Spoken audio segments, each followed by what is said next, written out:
Take that thing off right now. The judge's voice cut through the courtroom like a blade. Sharp, impatient, and utterly certain of its authority as the sound of the gavel echoed once against polished wood, sealing the command in a room that smelled faintly of paper, old varnish, and quiet tension. Daniel Mercer didn't move. Not an inch. Not a breath wasted. His hands resting lightly on the arms of his worn wheelchair, fingers still, knuckles pale under thin skin that carried the map of 8 decades, his gaze fixed somewhere beyond the judge, beyond the people, beyond the moment itself, locked instead on the American flag standing in the corner where fluorescent light dulled its colors into something tired but enduring. Judge Alan Whitmore leaned forward, his robe shifting with a soft rustle, irritation tightening his jaw as he stared at the small, tarnished metal hanging from Daniel's chest. The ribbon faded. The metal slightly bent as if it had lived a life no display case would ever understand. And to him it looked wrong, unregulated, unofficial, something that didn't belong in his courtroom where everything had its place and every symbol required validation. "I will not repeat myself," Whitmore said, slower now, colder, each word measured like a verdict already decided. "This court does not allow props, decorations, or attempts to manipulate sympathy." A few quiet murmurs rippled through the benches behind, quickly swallowed by the heavy air as the bailiff shifted. His weight near the aisle, uncertain, watching the old man who seemed so small, and yet somehow completely unmoved. Daniel's breathing was steady, almost invisible, the rise and fall of his chest barely perceptible beneath the simple jacket he wore, a jacket that had seen better years but was clean, pressed, deliberate, like everything about him.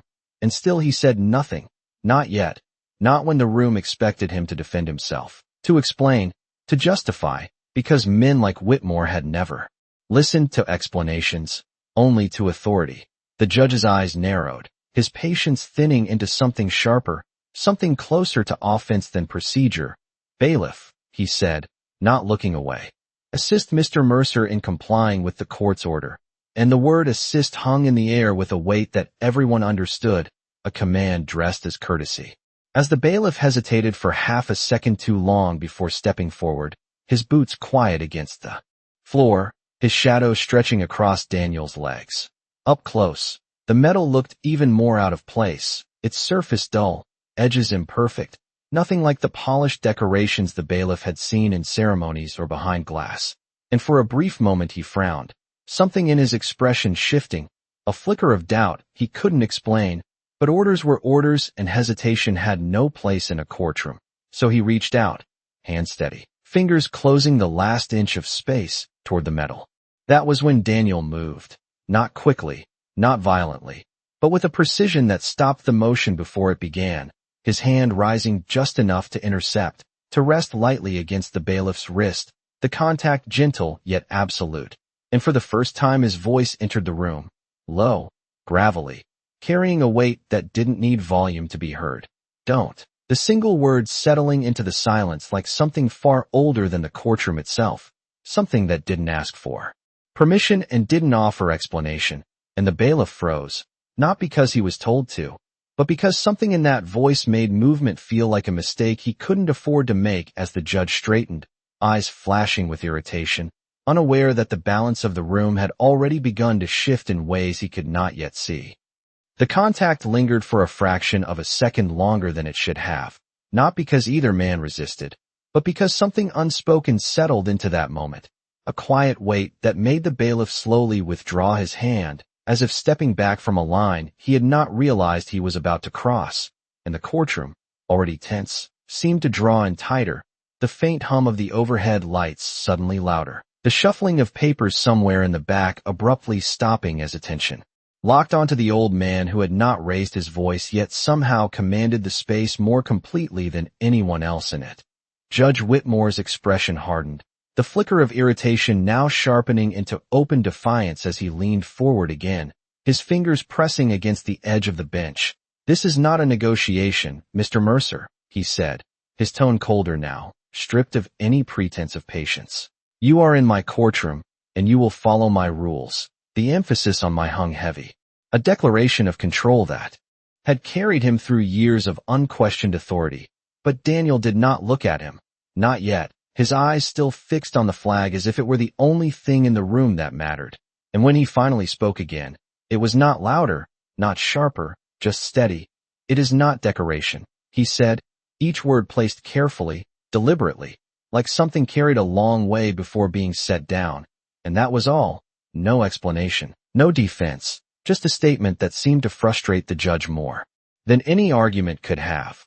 A quiet murmur rippled again through the benches, quickly stifled, but not before it reached the ears of a young woman seated near the clerk's desk, her posture straightening almost imperceptibly as her eyes narrowed slightly, focusing on the medal, really looking at it now, not as an object, but as something that did not fit the judge's description, the wear on it too specific, the ribbon too aged in a way that could not be manufactured, and something in her memory stirred, a fragment of recognition she could not yet place.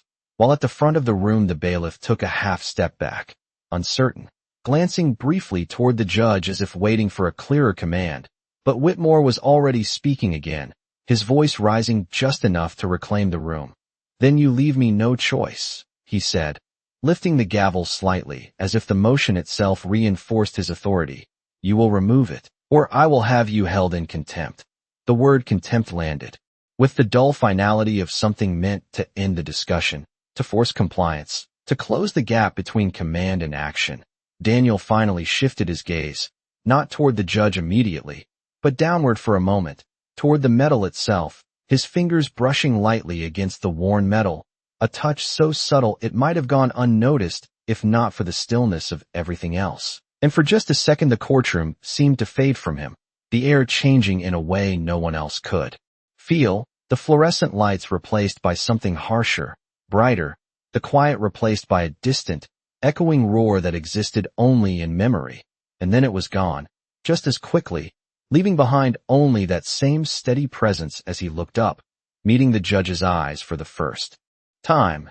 And there was no anger there, no fear, only a calm that felt immovable, like something anchored far beyond the reach of this room.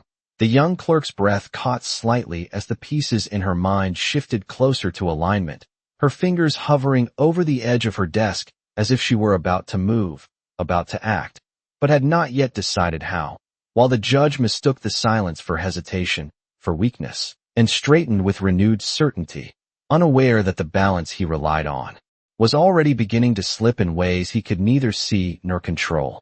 The silence held for a moment longer, not empty but dense, like the air before a storm that never announces itself. And then the judge exhaled sharply through his nose, mistaking that stillness for surrender as he lowered the gavel back onto the bench with controlled restraint, his voice now quieter but edged with something colder, more deliberate. "You are testing the limits of this court, Mr. Mercer," he said, each word pressed flat and firm. "And I assure you, those limits do not bend. Yet." Even as he spoke, something in the room no longer responded the way it had before, as if the authority he relied on had begun to echo instead of land. Near the clerk's desk, the young woman shifted in her seat, her nameplate barely visible against the wood. Sarah Klein, her eyes still fixed on the metal as her mind worked quickly through fragments she had not expected to recall, images from years earlier, conversations half remembered, a photograph once shown to her by her father, a retired sergeant who rarely spoke about the past but had made an exception one evening, pointing to a small, imperfect piece of metal and saying quietly, "Some things are not meant to shine, they are meant to remind." And now, sitting in this courtroom, that same impression settled into her chest with a clarity that made her pulse quicken. She leaned forward slightly, careful not to draw attention, studying the metal again. The way the ribbon had faded unevenly, the way the metal itself carried subtle distortions that no official decoration would display, and yet it did not feel wrong. It felt real in a way that polished symbols never did, and that realization brought with it a growing certainty that something here was being misunderstood.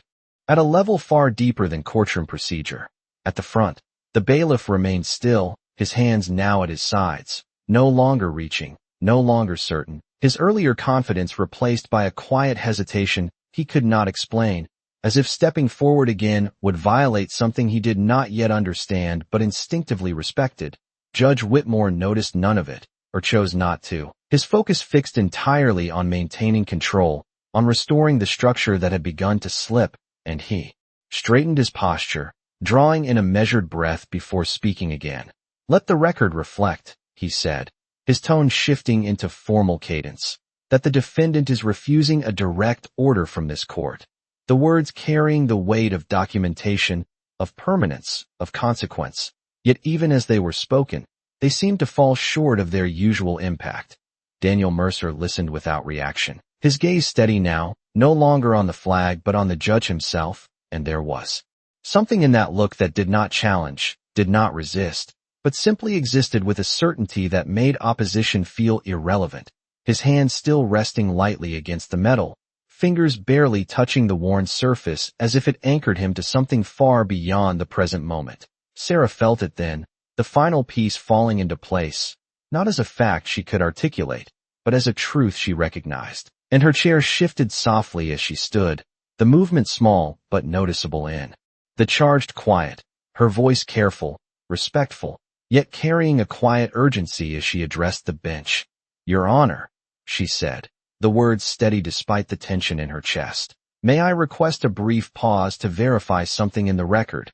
And for the first time since the confrontation began, the flow of the room broke, not with force, not with authority, but with a simple interruption that carried the weight of something unseen, something approaching, something that had already begun, moving long before anyone in that courtroom realized it.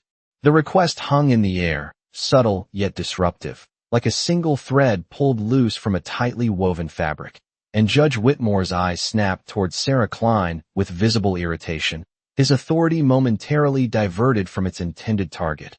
"On what grounds?" he asked, his tone sharp, controlled, but carrying the unmistakable edge of someone unaccustomed to interruption, especially not from a clerk, and certainly not in the middle of enforcing his own ruling. Sarah did not falter, though her heart beat faster than she wanted to admit, her posture straight, her hands steady against the edge of the desk as she chose her words carefully, aware that anything uncertain would be dismissed instantly. "Verification of military insignia, Your Honor," she said, her voice respectful but firm. "There may be relevant information that is not currently reflected in the record." And for a brief moment, the room seemed to hold its breath again, the weight of her statement settling over the quiet like a ripple that no one could ignore. Whitmore leaned back slightly, studying her now with a new kind of attention, not respect, but scrutiny, as if trying to determine whether this was competence or overreach. And after a pause that stretched just long enough to remind everyone who controlled the room, he gave a small, dismissive nod. "You have 60 seconds, he said, the words clipped, calculated, as though granting time itself were a concession he did not intend to repeat. Sarah did not waste a second, her fingers already moving across the keyboard, the soft tapping of keys sounding louder than it should in the stillness, as she accessed internal directories, cross-referencing classifications she had only encountered in training modules and archived briefings, her screen reflecting faintly in her eyes as lines of data scrolled past, most of it irrelevant, most of it incomplete, until something appeared that made her pause, her breath catching almost imperceptibly as she leaned closer, reading again to be certain, the designation unfamiliar to most, but unmistakable to anyone who had seen it even once.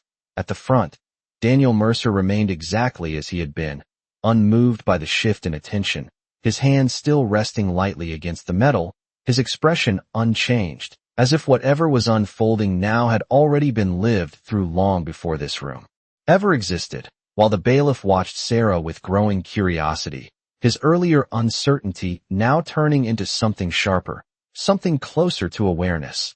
The judge, meanwhile, drummed his fingers once against the bench, impatience returning as the seconds ticked by, each one reinforcing his expectation that this interruption would lead nowhere, that order would reassert itself the moment she finished. But Sarah's stillness told a different story, her hands no longer moving, her eyes fixed on the screen as if what she was seeing had shifted something fundamental. She stood again, slower this time, turning slightly toward the bench, and when she spoke, her voice carried a weight that had not been there before, not louder, not more forceful, but steadier, grounded in certainty rather than assumption. "Your Honor," she said, "this item does not match any standard issue decoration listed in public military records." A faint murmur stirred again, quickly silenced, as Whitmore's expression tightened, ready to dismiss the statement outright. But Sarah continued before he could speak. "Because it is not standard issue," she added, and that was the moment the room changed. Not visibly, not dramatically, but in a way that could be felt, like a shift in pressure before a door opens, as if something just beyond the walls had already begun moving toward them, unseen, inevitable, and no longer waiting for permission. The words settled into the courtroom with a quiet finality that did not need emphasis. And for the first time since the exchange had begun, Judge Whitmore did not respond immediately, his expression tightening not with confusion but with resistance, as though the idea itself was something he refused to accept rather than something he needed to understand. "Everything issued by the military is documented," he said finally, his tone measured, controlled, but carrying a strain beneath it, "and everything documented can be verified." Yet even as he spoke, the certainty in his voice no longer filled the room the way it had before, as if the foundation beneath it had begun to shift in ways he could not yet see. Sarah did not sit down, her attention still fixed on the screen for a brief moment longer before she turned fully toward the bench, the glow of the monitor fading from her eyes as something steadier took its place. "Not everything," she said, and the quiet firmness in her voice carried further than any raised tone could have. "There are classifications that do not appear in standard records." A subtle movement passed through the room, not noise, not disruption, but awareness, as people who had been passive observers began to sense that the situation in front of them was no longer routine. The bailiff shifted again, his stance no longer aligned with the judge's expectation but with something less defined, his gaze moving between Sarah and Daniel as if trying to reconcile two versions of the same moment, one that made sense and one that did not. Daniel Mercer remained still, his hand resting against the metal as if it were not an object, but a memory he carried with him, his expression unchanged, his breathing even, and for a brief second, as Sarah's words lingered in the air, the courtroom seemed to recede from him once more, the edges of the present softening into something older, something quieter, a memory that did not arrive in full detail but in fragments, the low hum of an aircraft cabin, the faint vibration beneath his feet, a voice speaking close to his ear, steady, deliberate. "This is not for display," the voice had said, not loud, not ceremonial, but certain. "This is for those who were there." And then the feeling of something being placed in his hand, not pristine, not polished, but real, carrying weight not from metal but from meaning. The present returned just as quickly, the fluorescent lights snapping back into clarity, the courtroom reforming around him, unchanged for everyone else, but not for him. Judge Whitmore exhaled slowly, regaining control in his own mind, straightening his shoulders as if posture alone could restore the balance that had begun to slip. "Speculation does not override procedure," he said, his voice firm again, though now it carried an undercurrent of urgency. "This court operates on evidence, not assumptions." And he reached for the gavel once more. The motion deliberate, an attempt to bring the moment back under his command.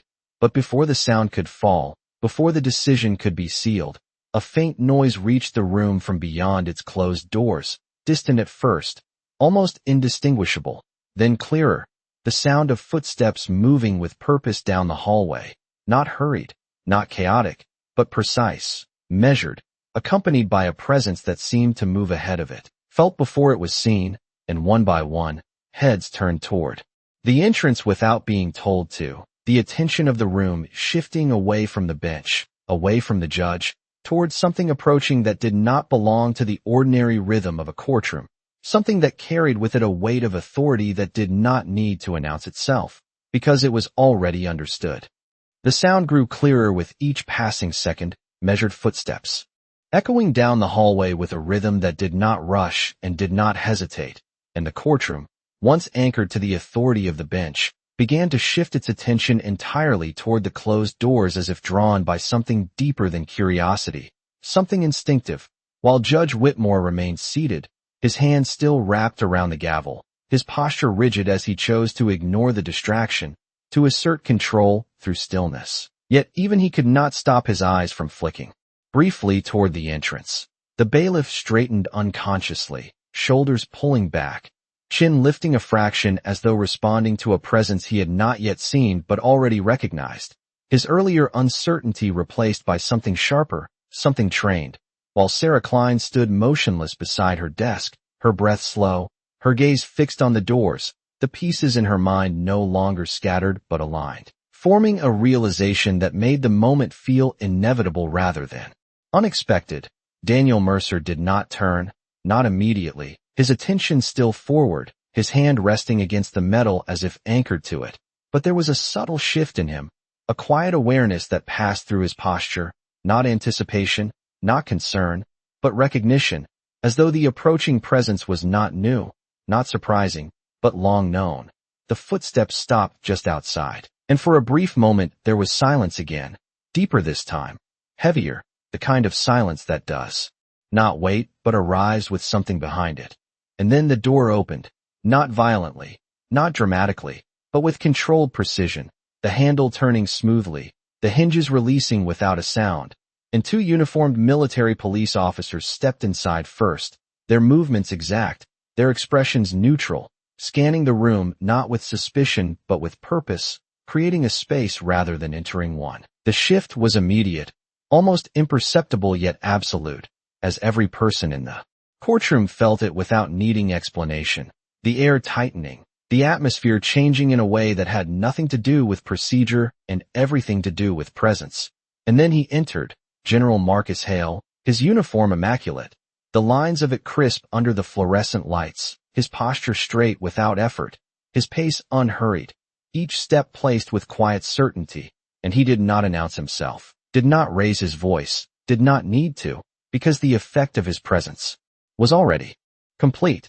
The bailiff stood at attention without being told, the movement automatic, ingrained, while others in the room followed with less precision but equal instinct, rising from their seats or straightening where they stood, their attention fixed entirely on the man who had just entered. And for the first time since the confrontation began, Judge Whitmore did not speak, his hand lowering slowly from the gavel, his authority, so absolute moments before, now suspended in a silence he could not control. General Hale's gaze moved across the room once, taking in everything, the judge, the clerk, the bailiff, the spectators, and then it settled on Daniel Mercer, and something in his expression shifted, not dramatically, not visibly to most, but enough that those who understood would recognize it immediately, a quiet acknowledgment, a recognition that carried more weight than any spoken word. And in that moment, without a single command given, the balance of the room was no longer a question. It had already been decided. No one spoke, not because they were told to remain silent, but because the room itself no longer belonged to ordinary conversation, and General Marcus Hale did not rush to fill that silence. He let it settle, let it take shape, his presence alone enough to hold every eye, every breath, every unspoken question, and when he finally moved, it was with a calm precision that carried more authority than any command. His steps measured as he crossed the polished floor toward Daniel Mercer, the faint sound of his shoes the only thing breaking the stillness. And as he approached, the distance between them seemed to shrink not just in space but in time, as though whatever connected them had existed long before this moment and would remain long after it. Judge Whitmore straightened instinctively, his earlier confidence returning in fragments as he cleared his throat, attempting to reassert control over a situation that had slipped beyond his understanding. "General," he began, his voice formal, careful, "this is an active proceeding." But the words faltered, not interrupted, not dismissed, simply overshadowed by the fact that they no longer carried the weight they once had. And General Hale did not look at him, not yet, his attention still fixed on Daniel, his expression composed, steady, and when he stopped a few feet away, he did not speak immediately. Instead he inclined his head slightly, a gesture so subtle it might have gone unnoticed by most. But to those who understood, it carried the unmistakable meaning of respect.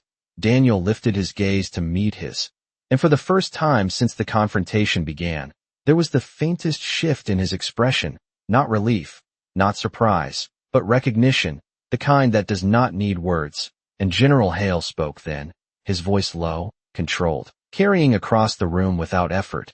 "Mr. Mercer," he said, not as a question, not as a formality, but as an acknowledgment, and Daniel gave a small, almost imperceptible nod, as if confirming something already known. The general's eyes moved briefly to the metal, taking in its worn surface, its imperfect edges, and something in his posture settled further, as though that single detail confirmed everything he needed to know, and only then did he turn, slowly, deliberately, to face the bench, his gaze lifting to meet Judge Whitmore's, and the difference in the room was immediate. Not loud, not dramatic, but absolute, as if the axis of authority had shifted without announcement. "On what grounds?" General Hale asked, his tone even, almost quiet, yet carrying a weight that pressed against the room. Was this man ordered to remove that metal? The question was simple, direct, but it did not invite speculation. It demanded clarity, and for a moment, the judge hesitated, not visibly, not enough for most to notice, but enough that the rhythm of the room changed again, his mind working quickly to reframe the situation in terms he understood: procedure, authority, jurisdiction. "It does not comply with courtroom standards," Whitmore replied, his voice firm, though now measured with greater care, "and there is no verifiable record of its authenticity." The explanation sounded complete, structured, logical, but it did not land the way it once would have, because something in the room had already moved beyond logic into recognition. General Hale listened without interruption, his expression unchanged, and when the judge finished, there was a brief pause, not empty, but deliberate, as if the general allowed the weight of those words to settle fully before responding, and when he did, his voice remained steady, unraised, yet unmistakably final. "That is because," he said, "you are looking in the wrong place." And the silence that followed was not confusion, not uncertainty, but realization beginning to take shape, slow, undeniable, and impossible to reverse. The words did not echo, they settled, heavy and exact, and for a moment no one moved, no one spoke, because the meaning behind them was already beginning to unfold without explanation, and General Marcus Hale took a single step closer to the bench, not aggressive, not confrontational, but deliberate, his presence now fully occupying the space that had once belonged to the judge alone. "There are recognitions," he continued, his voice calm, measured, "that are never entered into public record. Each word placed with precision, not to argue, but to correct," and the distinction was unmistakable, while Judge Whitmore remained seated, his posture rigid, his hands now resting flat against the bench as if anchoring himself to something that no longer felt stable, his eyes narrowing slightly as he processed what was being said, not dismissing it, but resisting it. "This court requires verification," he replied, though the firmness in his voice had softened into something more cautious. "Without documentation, there is no basis to." He stopped, not because he chose to, but because General Hale had raised his hand, not abruptly, not forcefully, but with a quiet authority that did not interrupt so much as conclude the sentence before it could be finished. The room felt it immediately, that subtle shift where control no longer needed to be asserted because it had already been established, and the general lowered his hand just as calmly, turning slightly, his attention returning to Daniel Mercer, and for a brief second, the distance between ranks, between roles, between past and present seemed to dissolve into something simpler, something understood. "With your permission," Hale said, his tone respectful, directed not at the court, but at the man in the wheelchair, and Daniel gave the smallest nod, a gesture that carried more meaning than any formal authorization.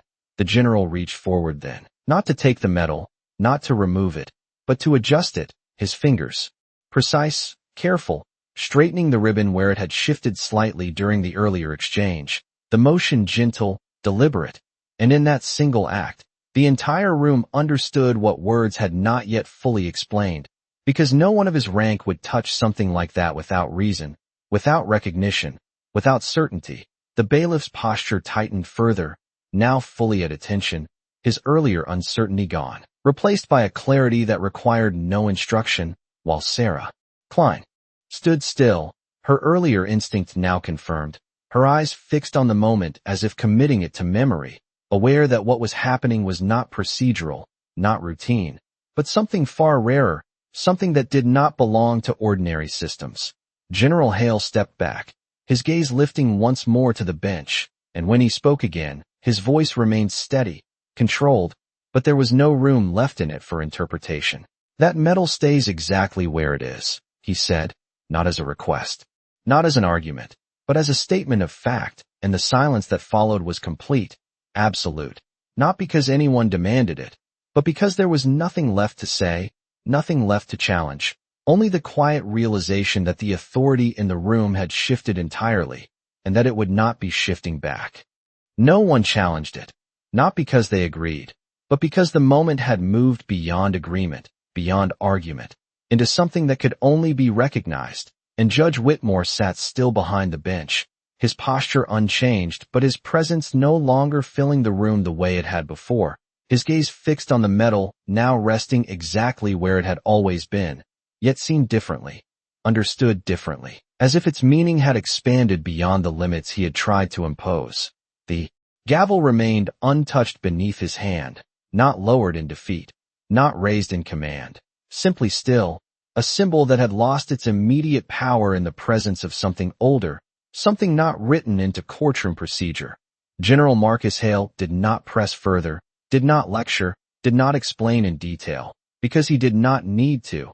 The adjustment of the medal had said enough, and the silence that followed carried the rest. His posture steady, his presence calm, as if the outcome had never been in question, only the timing of its recognition.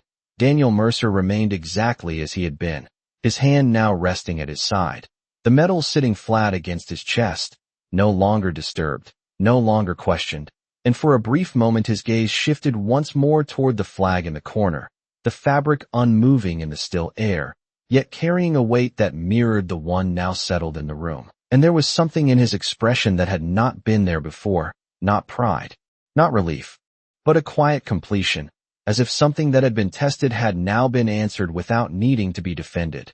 Sarah Klein slowly lowered herself back into her chair, her hands resting lightly on the desk, her eyes still fixed on the scene, aware that she had witnessed something that would never appear in official transcripts, something that would not be recorded in the language of procedure, but would remain with everyone who had seen it, understood it, felt it. The bailiff remained at attention for a second longer before easing back into a neutral stance, though the precision of his posture lingered, a reflection of the shift that had taken place, while the spectators sat in silence, no longer curious, no longer uncertain, but quietly aware that they had just seen a boundary they did not know existed. Judge Whitmore finally moved, not to reclaim control, but to acknowledge what had already been established, his hand lifting slightly from the bench before settling again. His voice, when it came, lower than before, measured not by authority but by recognition. "The court will proceed," he said, the words simple, procedural, yet carrying a different weight now, one that did not attempt to override what had happened, but instead moved around it, accepting its place. General Hale gave a small nod, not to the judge, but toward Daniel, a final acknowledgment, before turning and stepping back, his departure as controlled and quiet as his arrival, the military police following without a word, the door closing behind them with the same soft precision, leaving the courtroom as it had been, and yet not the same at all, because something had been revealed that could not be unseen, a truth that did not need to be spoken aloud to remain, settling into the space like a memory that would outlast the moment itself. And in the silence that followed, it became clear that respect, once earned, does not require proof, only recognition.